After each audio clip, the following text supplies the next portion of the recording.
Oke, welcome back again. Selamat datang kembali di episode yang ke-8. And at this moment, we are going to study about the technique of asking and answering question. Jadi kita akan belajar teknik mudah bagaimana membuat pertanyaan atau bertanya dan menjawab pertanyaan tersebut. Nah, jadi pada saat kita ditanya orang atau kita bertanya kepada orang, tentu kita harus sadari dulu ini yang kita mau tanya apa. Apakah ada kata kerjanya atau enggak, gitu kan. Terus waktunya. Yang kita mau tanya yang sekarang, yang akan datang, atau yang masa lalu, atau yang diulang-ulang. Kembali lagi ke 5 tenses dasar tadi. Nah, makanya teman-teman itu harus kuasai banget itu 5 tenses dasar itu. Nah, saya kasih contoh yang pertama, misalnya begini. Kalau ada orang nanya, what are you doing? What are you doing? Berarti jawabannya kayak gimana? Apa yang sedang Anda lakukan? Berarti jawabannya ungkapkan yang sedang Anda lakukan. Misalnya Anda sedang nonton TV. I am watching TV. Saya sedang dengerin musik. I am listening to music. Saya sedang main game. I am playing games. Nah, jadi ketika pertanyaan itu ada ing-nya, maka jawabannya harus pakai ing. Ya, oke. Kan tadi ada ing itu. What are you doing?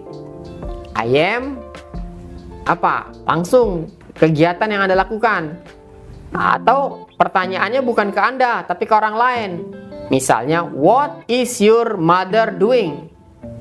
My mother is cooking, misalnya. She is cooking. Nah, jadi ing ketemu ing. Jadi jangan nggak sinkron nih. Antara misalnya pertanyaannya, what are you doing? Misalnya Anda bilang, I watch TV. Nah, itu nggak nyambung. Antara ing, tapi jawabannya tidak pakai ing. Nah, jadi pada saat Anda ditanya, perhatikan teman-teman pertanyaannya itu. Kembali ke 5 tenses yang tadi. Nah, terus yang kedua misalnya, what will you do? What will you do?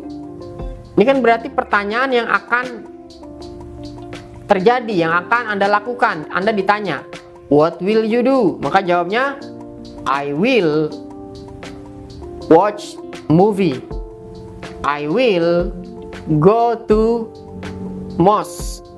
I will go to hospital, misalnya gitu.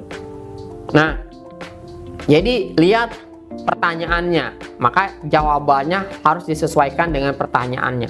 Pertanyaan yang kedua ini ada will-nya. What will you do? Berarti I will, Anda jawabnya. Ya. Nah, siapapun nanti subjeknya ya, itu harus mengikuti bentuk waktu dari pertanyaan yang dilontarkan kepada kita. Nah, kemudian yang ketiga, ya teman-teman, itu Anda ditanya misalnya, what did you do? Nah, what did you do?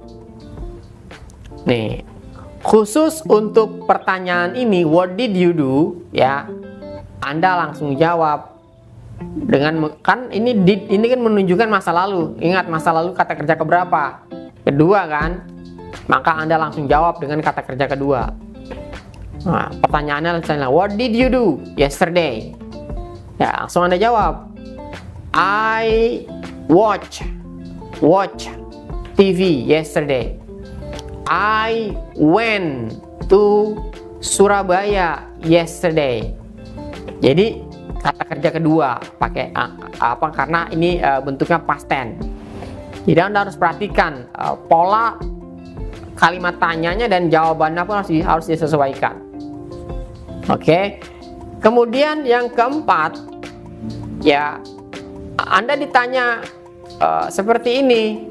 What do you always do? What do you always do?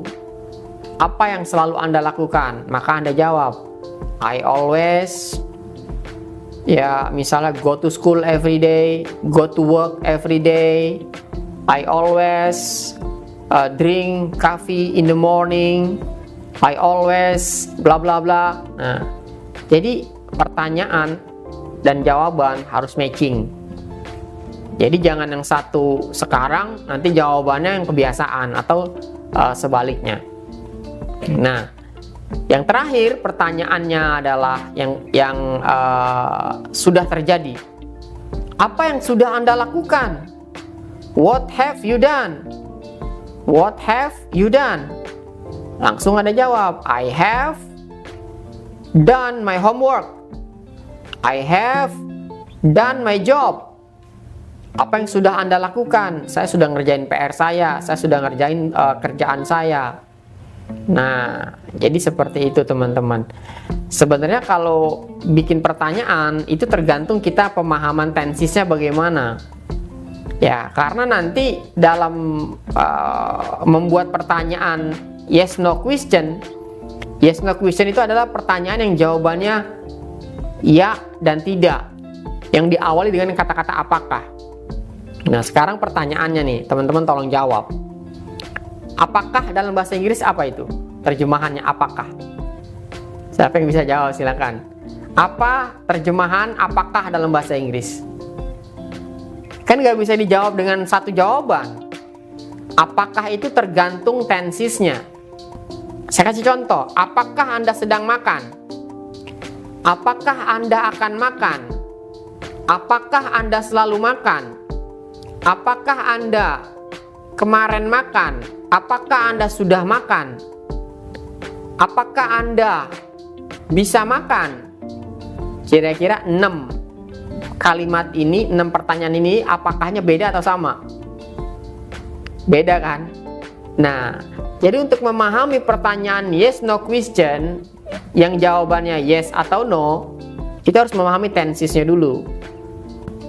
Ya, jadi jangan sampai ketika kita mau bikin pertanyaan apakah Anda sudah makan, kita bikin pertanyaannya do you already eat misalnya gitu. Nah, itu berarti tidak sesuai dengan tensisnya.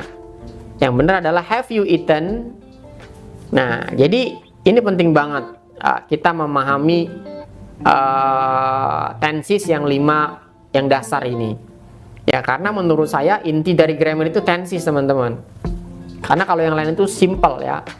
Kalau kata benda ya singular dan plural. Kalau kata sifat ya to be sama adverb, ya kan. Tapi kata kerja ini yang kompleks. Ya, makanya pembahasan di tensis ini lebih panjang sebenarnya. Dan nggak perlu ngapalin rumus juga sih kita tuh. Penting kita langsung to the point aja, langsung praktek aja. Yang penting sudah paham polanya, cluenya. Nah, dan perlu teman-teman ketahui nih, itu kalimat itu polanya sama. Ya, yang berubah itu nanti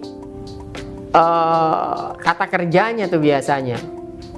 Kata kerjanya berubah. Itu dipengaruhi oleh apa? Kata kerja berubah itu dipengaruhi oleh waktu. Ya kan, kalau sekarang berarti ada ing-nya, kalau yang akan berarti kata kerja pertama, kalau sudah kata kerja ketiga, kalau yang lalu pakai kata kerja kedua. Jadi kata kerja berubah itu dipengaruhi oleh waktu. Ya, yang kedua, kata kerja berubah ya dipengaruhi oleh subjeknya. Ya, khusus untuk yang simple present tense.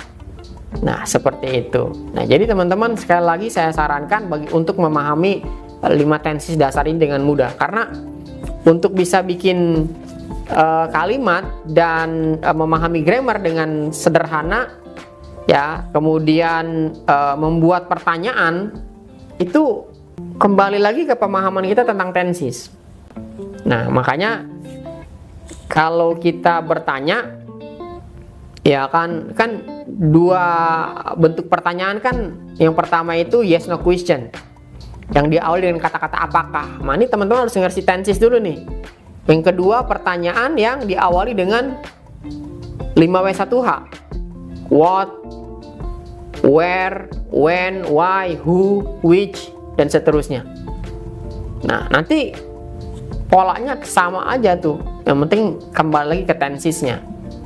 Nah, jadi saya akan bahas nanti di latihan aja ya, supaya teman-teman bisa lebih banyak praktek ya. Ini yang penting teman-teman sudah dapat poinnya, sudah dapat clue-nya, sehingga nanti teman-teman bisa banyak lakukan latihan ya. Karena kalau belajar grammar itu harus banyak latihan, jadi harus sabar-sabar ya. Berbicara harus sabar-sabar, menulis seperti itu, supaya apa? Supaya pemahaman grammar kita bisa lebih mantap lagi. Nah, makanya sambil nonton, kalau bisa teman-teman ambil buku dan kertas untuk sambil sama alat tulisnya juga untuk coret-coretan ya. Jadi apa yang perlu nanti teman-teman catat, dicatat. Apa yang perlu teman-teman bedah, nanti dibedah dalam bentuk kalimat-kalimat yang lainnya, yang selain dari apa yang tadi sudah saya sampaikan. Oke teman-teman, untuk video kali ini saya kira cukup. Semoga bermanfaat, dan paling penting teman-teman bisa mendapatkan clue-nya. Thank you very much. See you on next video. Good luck.